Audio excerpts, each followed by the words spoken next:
All right, and away we go. Here we are once again with Two Guys in a Beer podcast, episode number 5. As we get set a bottle this time instead of cans, so Yes. little different feel, different sound, I guess. And that's the authentic taking off the bottle top as opposed to our intro there. Yeah, so a little bit more. I mean, it's still legit. I'm sure they probably opened a bottle then, but this one's way better. This you get a little bit more direct. So as we work our way into episode number 5, so more than a month, continuing to work our way along. Sean has done some research over the time about.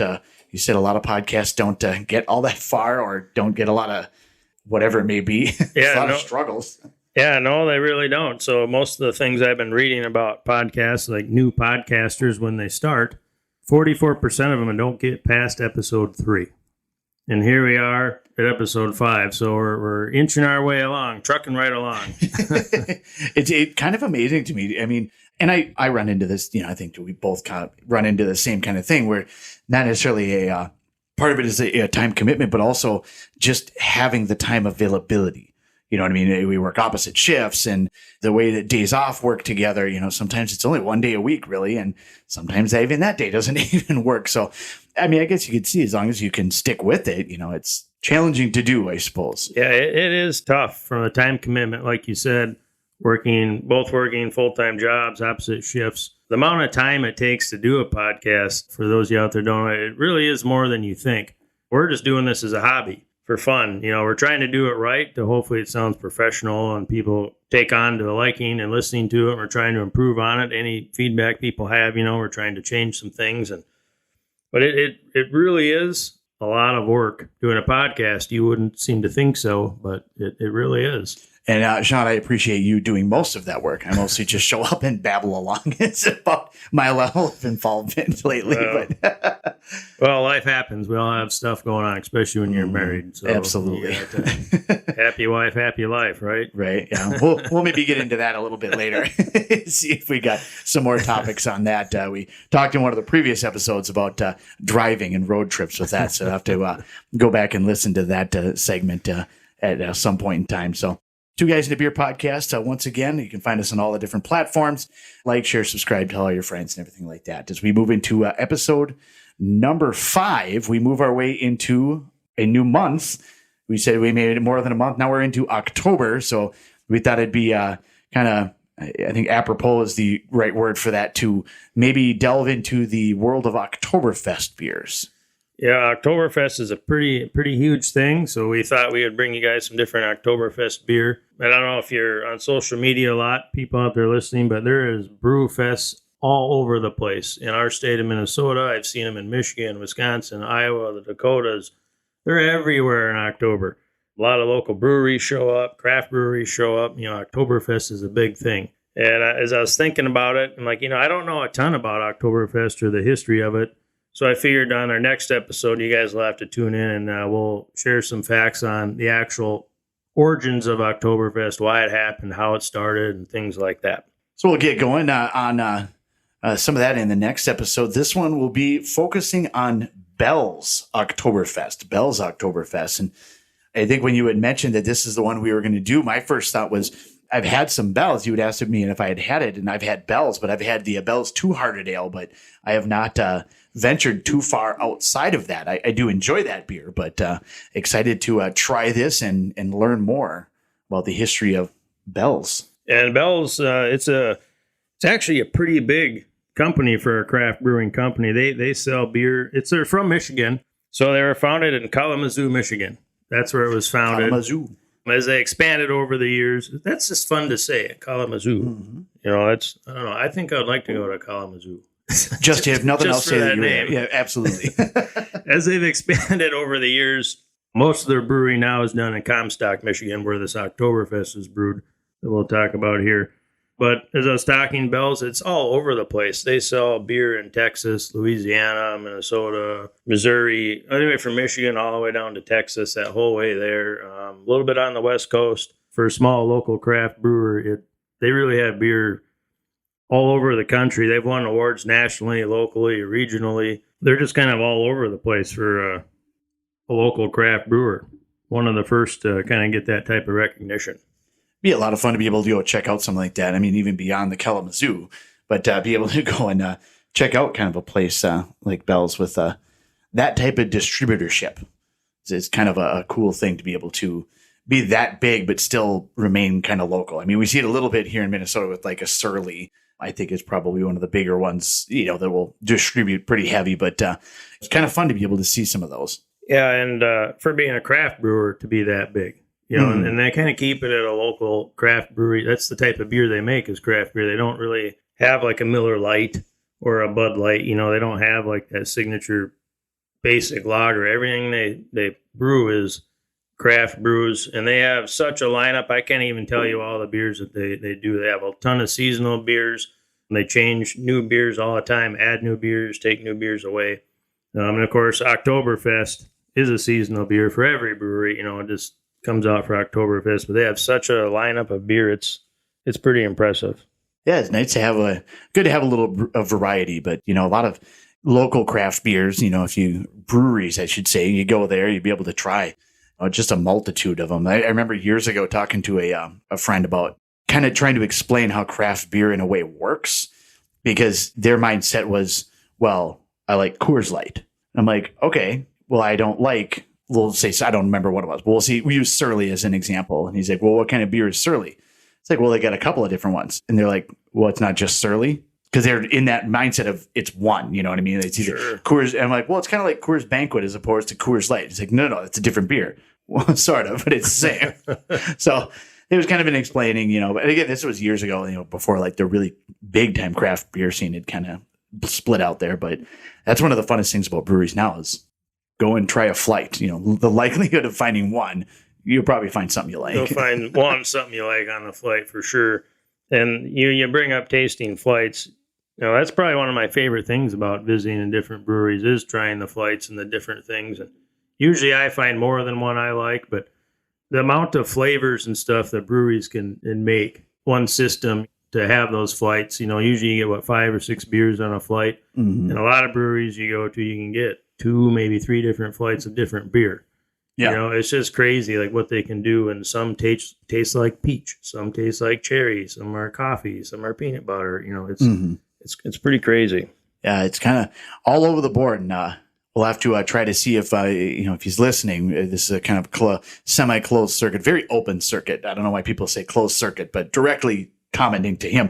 We'll try to get Brandon onto the podcast. He's one of a local friend of ours that does a lot of brewing that I think it'd be a lot of fun to chat with him about some of the variety and how to be able to get into all the different flavors. So anyway, we'll tangent Tuesday on a Monday here. We'll get back to mostly talking about Bell's out of Comstock. And I believe Sean did the research on this particular one. So, yeah, this brewery, like we already said, is pretty big for a craft brewery. You can buy the beer all over the place. It has fantastic history. I'm not going to go through the whole timeline of history for you, but I'll give you some facts about it. Initially, the guy that founded Bell's, his name is Larry Bell. Oh, there you go. That's pretty simple. Okay. So when he originally built a store in Kalamazoo, Michigan, he wasn't brewing beer at all. He had a store that sold supplies to brew beer. Like he didn't brew any beer. It was just there like a hardware store for people that wanted to brew beer. Basically, right. That's what he had there. And he opened that up somewhere in the early 1980s. He opened that homebrew supply shop in Kalamazoo. He did make some beer on his own here and there, but not really for anything special or anything big. Well, he kept getting requests for samples of his beer, so he started brewing his own beer. 1985 is when he sold his first beer. But when he first started brewing, he's commercially for people to actually buy beer, he brewed it in a 15-gallon soup pot in his basement. Oh, I mean, that'll work. Yeah. And when I was reading about that sounded familiar to Andy brewing beer in a pot in his house with a drill through the hood. You got to get creative sometimes. Yeah. So Larry Bell went from brewing beer in a soup pot in his basement to one of the biggest craft breweries in the country in Kalamazoo, Michigan. His first brew that he beered was an amber ale in 1985. That's still one of their most popular beers that they sell, and they actually call it the beer that built the Bell's Brewery. That's a lot of B's. It's a lot of good alliteration by them. Beer production there reached 135 barrels within a year. He had 9 people on staff, and they bottled and delivered everything, distributed everything for the next 4 years. Him and his 9 employees did everything. They didn't have a distributor. They didn't have any of that. They brewed it, they bottled it, they labeled it, they distributed it themselves. Now, that first 135 barrels, and if you remember, the average 1 barrel of beer is 31 gallons. So that's kind of what they were brewing there that time.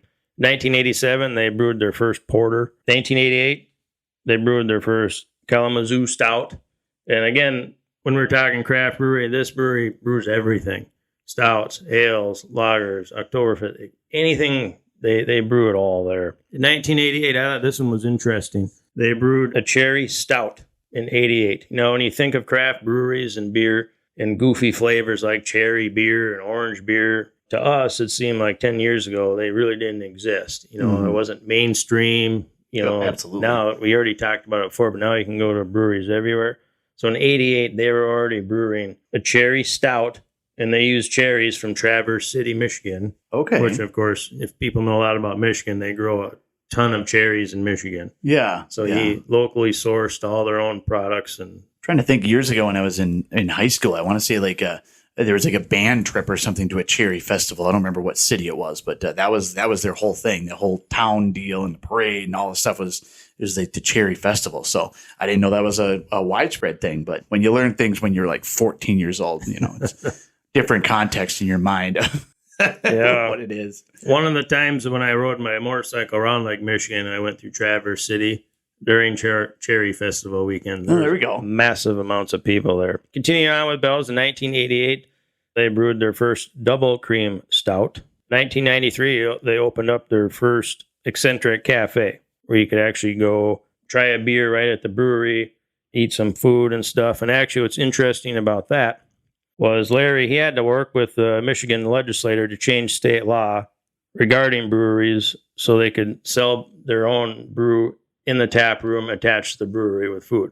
You couldn't do that before. I suppose everything was distributorship and right. And all the laws, you couldn't do that. You know, you couldn't brew the beer there and drink it right there. It was just kind of weird. Right. It doesn't make sense, but I suppose that stuff probably goes back to prohibition and goofy laws. Stuff that just hasn't been repealed or changed or whatever, which that's a whole different podcast we could get into on that one. So Larry played a vital part in that. So you could probably thank him for starting maybe the law changes in other states too, towards local beer, craft beer. You said you had the Two Hearted Ale. Mm-hmm. That was the one, that came about in 1997. Okay. So that's when that one started. There we go. And it's one of their best sellers. It still is one of their best sellers. That's one of their top. That's probably why you've had that one. Likely. It's pretty common in a lot of liquor stores. You know, sometimes obviously when you get to like an Octoberfest, you start seeing more variety of that specific type, but like a year-round type, like the Bell's Two Hearted is pretty common. You can find it in a lot of places. So I think I'm going to have to try that one, or we might have to do a podcast episode there on we that go. one. We can always add that it just has the 2 fish on it. So the first version of that, Two Hearted, debuted in the late 1980s. It originally started as a pale ale and was brewed with English malt and Wisconsin-grown hops. Again, this brewery likes to use locally sourced ingredients, and that's what they did. And then the Two Hearted Ale is what we already talked about. It came out in 1997. That would debut in 1997. It was like a winter seasonal beer. Then in 2003, now they offer that beer all year round. It's because it's one of their best sellers. Okay. 2001, Bell's left Kalamazoo, Michigan. Well, they're still there, the original tap room and stuff, but they bought more acreage in Comstock, Michigan, to build a new facility and to brew more beer because they're getting so big. And that's, of course, where this Octoberfest is brewed that we're drinking here, which was first brewed in 2001, this Octoberfest. So now that we're on the Oktoberfest, and when they brew this, it spends a full 6 weeks fermenting. Wow. Is how long they ferment it for the Oktoberfest. It's quite the commitment on that. I know that if you let it kind of sit a little bit longer, it starts to kind of even out a little bit, starts to kind of settle down with some of the flavors. But generally, it's 2 or 3 weeks It's not a super quick process, but it's usually not. You're not waiting quite that long. No, yeah, and this. What do you think of this beer so far? I like it. It's pretty For an smooth. It's Octoberfest. it's pretty smooth. It's not super heavy. It's not super.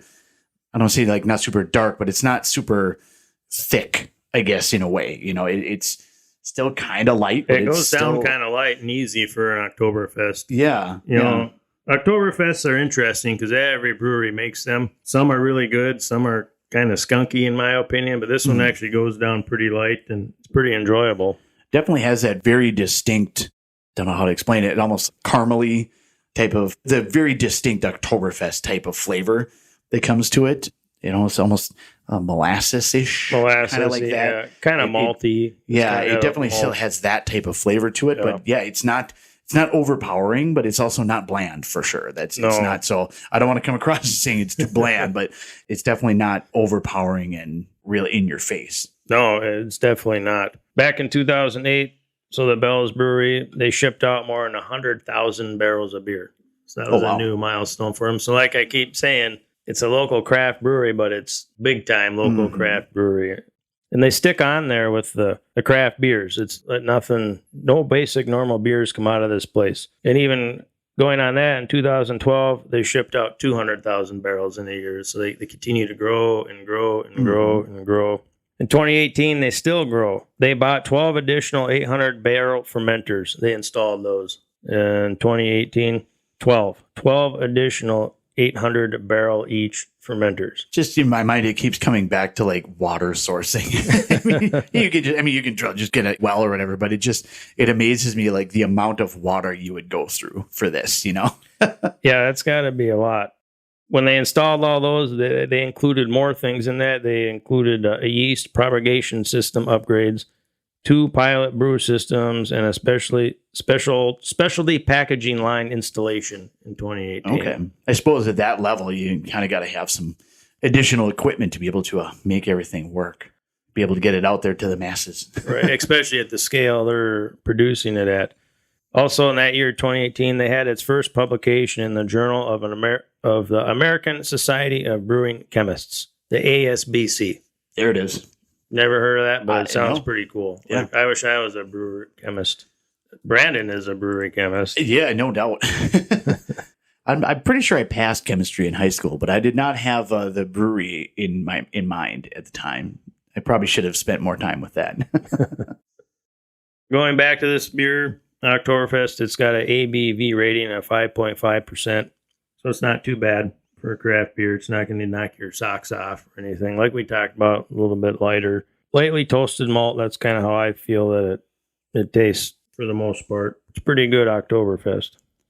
Absolutely. Yeah, it's pretty solid. I quite enjoy it. What does the back here say? Bell's Oktoberfest is community in a glass. Our traditional Marzen lager has rich German malt flavors and crisp hop aromas, making it perfect pairing for the annual festival tradition of drinking beer with friends. Annual festival? I thought that it would be drinking beer with friends was more of a annual daily thing. Like all the time. Yeah, it's good beer. I do like this Oktoberfest. Some I don't, but this one's actually pretty good. I would drink this again. Have a few of them. Yeah, for sure. Absolutely. Yeah. It's a pretty solid option. It was, I had the confidence when you had said we were going to be doing this one, because, Bell's, I like the one. And so you really like one, you start thinking, okay, well, I should like more there, but that doesn't always translate through there. But this is a nice, easy drinking, solid option. I like it. Yeah, I'd like to try more from this brewery. I think that could be another road trip opportunity. Michigan isn't more than 5 hours away from here, so we might have to think about that here one of these days. I like it. We could certainly do that and have kind of a Midwest road trip through a bunch of different places. Take a week off or something. Wouldn't that be nice? Love it. No, this is this is fantastic. So if you're out and about, definitely stop and get some. Guess anything Bell's, but the Bell's Oktoberfest. Highly recommend being able to give it a shot. And again, the original place is in Kalamazoo, Michigan, where you can still go there, go to their tap house, drink some beer, eat some food. They actually have live music there, built the sound stage. You can actually go tour their plant in Comstock, Michigan, too, where they bought the extra acreage and stuff. You can actually tour both places and whatnot. So if you're out there, swing by, check it out. They brew some great beer. You think they'd let me just put a ladle in one of the big tanks? Try it. Just pull one out of your pants. Right. Don't mind me. I'm just taste testing here. I'm from the Association of Brewery Chemists. Yeah. We should make up fake badges and put it on our chest, wear a polo shirt, and be like, hey, we're here to check your chemistry. That's what they say. The places that you can get into, if you have a clipboard and a vest or like a hard hat or something, people just like, oh, they know what they're doing. And you just let them go wherever. That's what we can do. It could be like that movie Catch Me If You Can with, who was in that, Tom Hanks and Leonardo DiCaprio, where he impersonates a pilot and a doctor and he gets away with it. Yeah, that's awesome. I don't see why we couldn't do that with beer chemist stuff. Yeah, we might have to move to Florida, though, so when the headline comes out, Florida men caught doing... Although they'd probably be more likely if it was Minnesota or Wisconsin for that. Yeah, probably. I think Wisconsin is one of the drunkest states in the country. I think I read that somewhere. It sounds accurate. Yeah. It seems as accurate as could be. But if anybody's from Wisconsin tuning in, you can go ahead and send your feedback to me. Since we're throwing out people tuning in, I just wanted to give a shout out to our listeners in Granberry, Texas. We notice we have some downloads coming from there every episode. We get a new download from Granberry, Texas, if I'm pronouncing that correctly.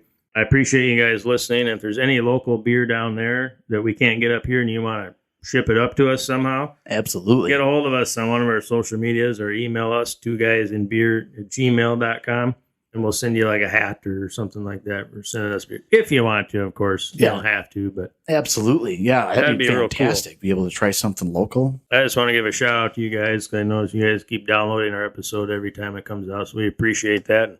If you have any feedback, let us know. If there's something you want to hear or see, or not see, because we don't have video, but not yet. You never know. We could be adding that someday. Eventually, I don't know. Possibly, maybe. Yeah, I don't know. That might actually cause our listenership to go down. See these mugs. On Yeah, I would have to agree. We're probably not so camera friendly. I was always told that. I have a face for radio.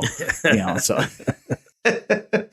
So I appreciate especially kind of the far connection of wherever it is and however you found it and however you made your way to us. We definitely appreciate that. Some of it's friends and family, and some of it is just kind of word of mouth, getting it out there. So we appreciate anybody who has shared it with everybody or recommended it, and we appreciate everybody clicking on and listening and being a part of the program. So and again, if you have a specific beer you'd like us to try, if nothing else, even just that, send us. You don't have to send us the beer, although that's always accepted. We won't turn that away. Maybe just send us some recommendations, because it's fun to.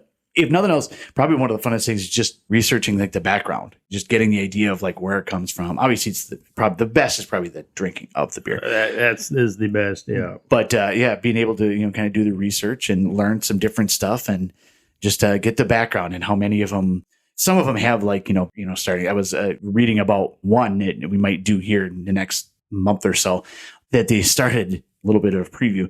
They started out with a modest 15 barrel system. And in my mind, I'm like, that's a big system.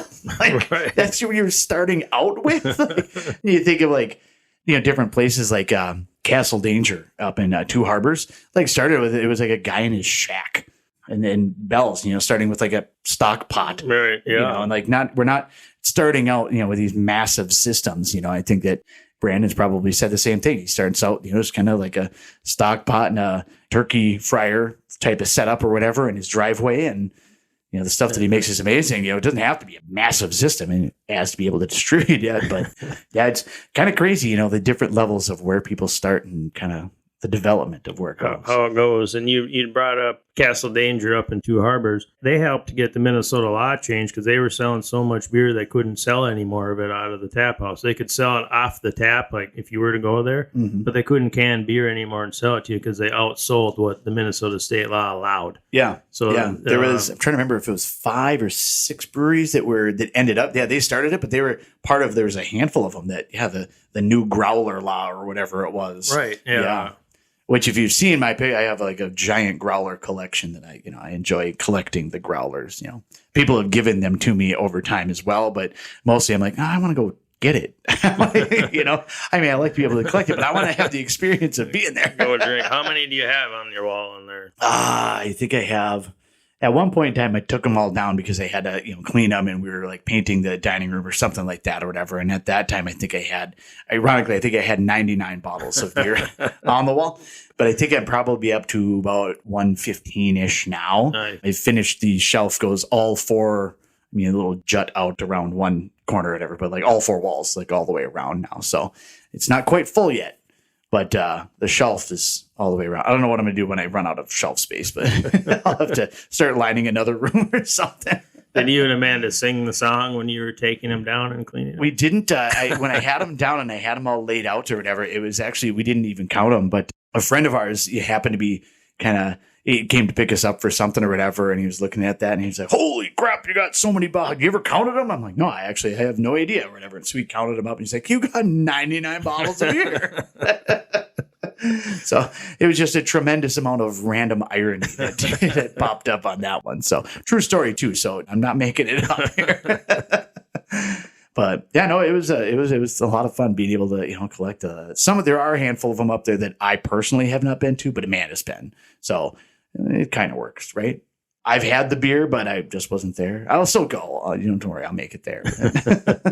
Most of them are Minnesota. There's a couple from like Vegas and a couple from Florida. Oh, okay. Kind of out and about a little bit, but the vast majority, probably 90% of them are Minnesota. Sure. Now, I don't collect anything from breweries until I went up to Keweenaw, and I got one from their brewery. So I have one. There you go. I have one growler in my collection. I got a couple of double ups. You can have, you can start, working on the collection as well. The crazy thing, you start thinking about, because a lot of breweries, they'll give you can buy the beer, but you get a deposit for the glass. And then when you bring the same growler back in, they just refill the same glass. Sure. Isn't it for like $4 or don't they charge to refill a growler a couple bucks or something? Yeah, it's not too bad, but like the deposit sometimes is like $15 or something like that or whatever, which is what it is.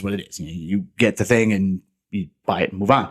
But I started thinking about, my God, if I had like 100 and some at 15, that's a lot of glass. A lot of glass costs that I have just hanging on the wall. It's not exactly something you can just bring back and just like, all right, I'll take my $15 back or something, right. But I don't know. There was a local brewery that actually did for a little while, just not too far from here, that I think it was like during COVID, because there was kind of a glass shortage and things like that going on, that if you brought not only your growler to get filled, but if you brought another growler, they would actually give you the beer for nice. free. Or there was some deal like that you get like a discount on the beer itself, just because they needed the glassware. They didn't care who it came from or what it said on. It could be Sin City from Vegas or something like that, Bells from Kalamazoo. Sure. But as long as you brought in a growler, aside from the one you were getting filled, obviously the one you're getting filled then takes care of the deposit. But yeah, right. That second one, instead of giving you another credit or something, they just basically gave you the beer. So nice. But yeah, it was a lot of fun because I had a bunch of doubles, so took advantage of that a few times. But hey, win-win for everybody. Right? Yeah. Why not? Why wouldn't you want to take advantage of that? Absolutely. Yeah, it's Octoberfest, getting kind of into that fall. Kind of a little bit of a chill. I'd say there's a little bit of a chill in the air, but I was yesterday got up at this is going to air at different point in time, but yesterday got up at 3:30 in the morning to drive down to the cities to be a part of the TC 10 mile. It was the Twin Cities Marathon and the TC 10 mile. And I was planning on doing that. You can tell because of my sleek physique and running aura, obviously. Yeah, you're pretty epic looking. Exactly. For running. And so we get there, we park, we pay the $20 for parking, and we get set, and we walk. We hadn't even walked from our parking spot to the shuttle buses, and that's when the email came out that it was canceled. Okay, because I was just going to ask. I just read earlier today that one was canceled. That was the one, huh? It was canceled because of the wet glow bulb reading was too high. What? What is that? I had to Google it. I had to spend a lot of time in the internet trying to be able to look at it. It's some fancy new metric that they have come up with that actually, when you learn more about it, it's kind of legit, but it seems very like, okay, you're just making stuff up now at this point in time. There's some reading that takes into account if you take like a wet rag and cover it over the top of like a thermometer, like how quickly like the moisture leaves and what temperature it becomes. It's supposed to indicate essentially like how sweat with your body works and how that there's a whole long string of numbers that takes into account humidity and temperature. And it sounds like a government thing to me. It's something that makes no sense whatsoever. It was kind of random, but yeah. So it was, that came out or whatever, and they canceled it because what it was does that basically have to do with running though? I think it too hot. Yeah, I think essentially it was. Yeah, essentially it's not even. I mean, it was pretty hot, but like the level of humidity, so that like the sweat doesn't actually cool your body down as much as it should. I think that's the concept, at least. I don't know. I sweat walking over to the start line, so it's a whole different ballgame for me. But well, you should probably bring some Bell's Octoberfest beer with you when you can be drinking that on your way to the start line. There we go. That's that was the better thing. So, I mean, there's some hops in here and some yeast and some good local products. It'd probably do your system good. They do actually say that after running that it's a good recovery drink. No, they also say something about moderation, but I've never listened that far, so it's a whole different deal there. But yeah, no, I was saying it. It's like it's getting to that kind of cool fall air, but I just had a thing canceled because of heat, so I guess it's not quite that. But it's supposed to be kind of a little crisp later on this week or whatever. So, but yeah, it's a Octoberfest and the fall harvest and everything going on with that. And at some point in time, I need to. We got a couple of apple trees out here. We got 2 Honeycrisp trees, and I always forget to take all the apples off. Then in the spring, they're just like mush. My wife and I want to plant some Honeycrisp apples here probably this spring. Okay. I've got a spot cleared out for probably 3 Honeycrisp apple trees and 3 Granny Smith apple trees is kind of what we want to do. We just went to an apple orchard this weekend and got some fresh Honeycrisp apples and caramel and there you go. All that stuff you do at an apple orchard. Right. Speaking of apples, I've got a great fun fact. Ooh, there we go. Everybody that I just happened to come across the other day, and I don't know if it's a fun fact, but you'll think twice now about buying when you buy your apples at any supermarket. So apparently, supermarket apples that you bought at any supermarket can be up to a year old. Wow! You don't even know that. So that's how long apples last. So apparently, because apples, they only grow one time a year. They're only harvested one time a year. It doesn't matter what part of the world they're in. And yet somehow they're available year-round. They're available year-round. So when they're picked between August and November, they're covered in wax, and then they're hot air dried and sent into cold storage. And that's where they sit. It explains kind of why they have kind of that little waxy exterior to a certain extent. Of course, I think they buff them a little bit too. But they probably do. Give them a little shine under those lights. But make them look more appealing when you're trying to buy produce. I don't really buy produce, but right.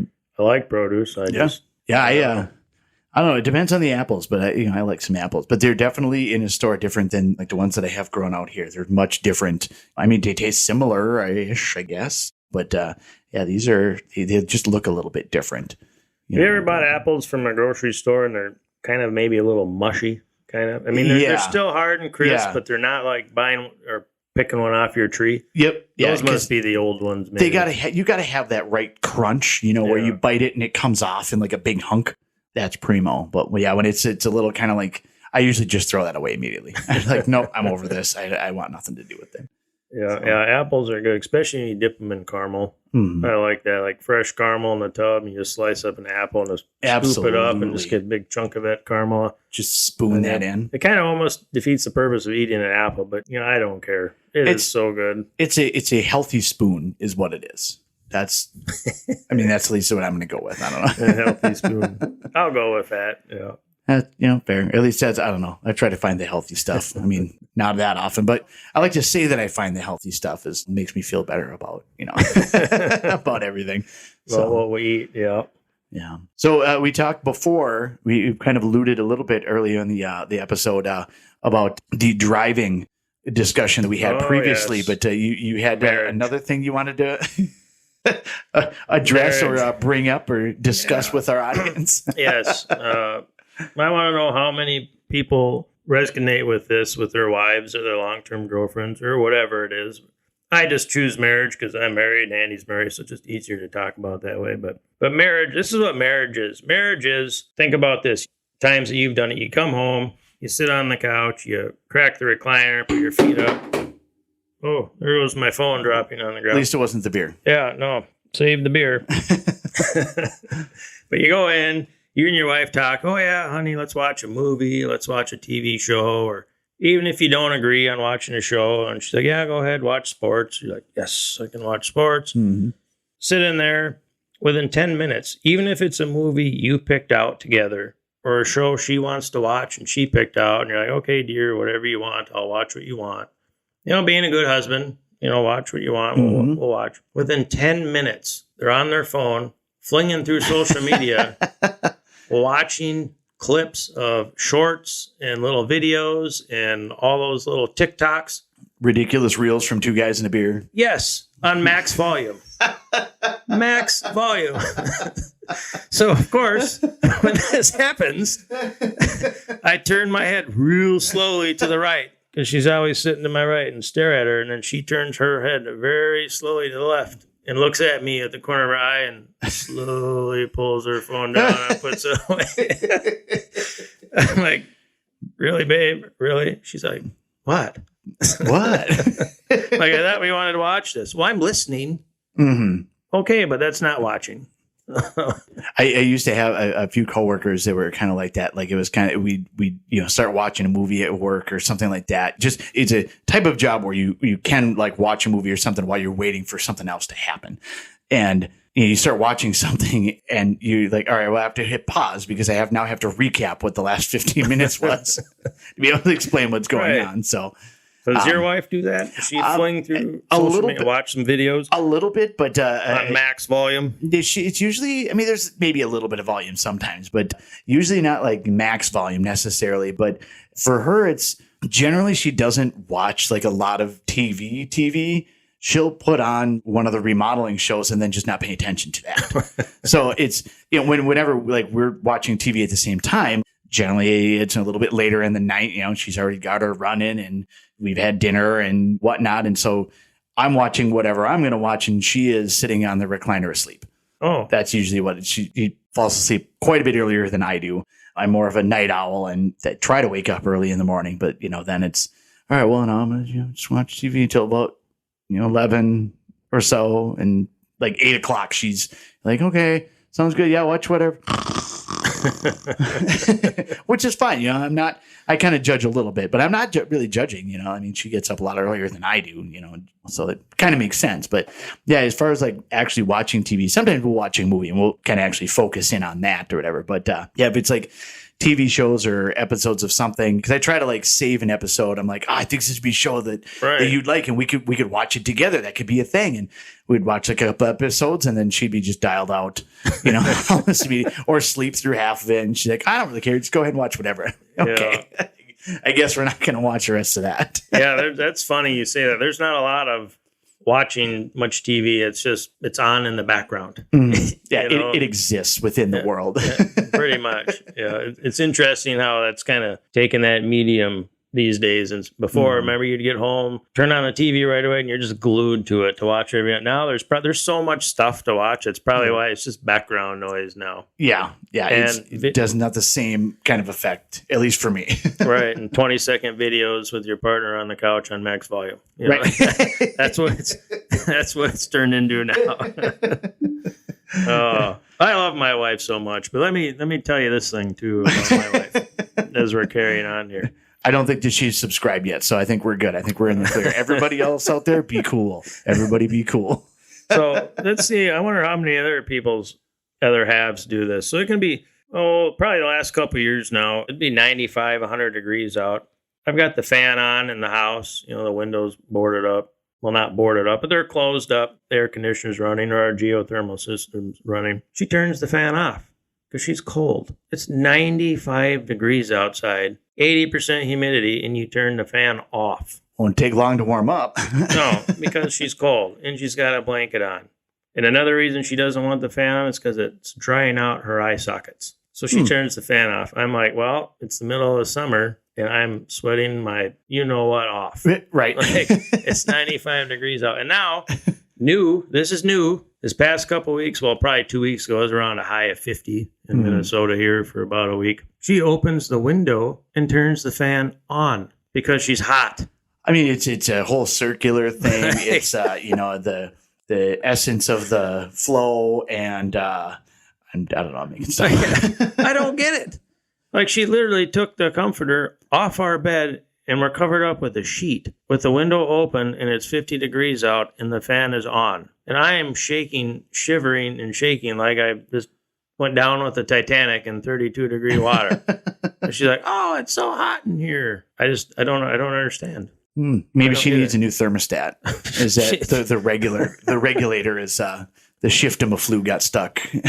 And there's no hot flashes or any of that stuff going on yet. We're not quite to that age yet, but because I asked her, I'm like, are you going through something yet? She's like, oh, no. Like, there's no signs of it, no nothing. I'm like, what is the matter with you? I can't be cool in the summer, and apparently I can't be warm in the winter. So I don't know what I'm going to do. I told her I might have to build myself another bedroom down in the basement or something. And right. A little more temperature regulated. Yeah. She gives me a look like, you think that's going to keep me out of your bedroom or away from you? I'm like, oh, well, I guess not. So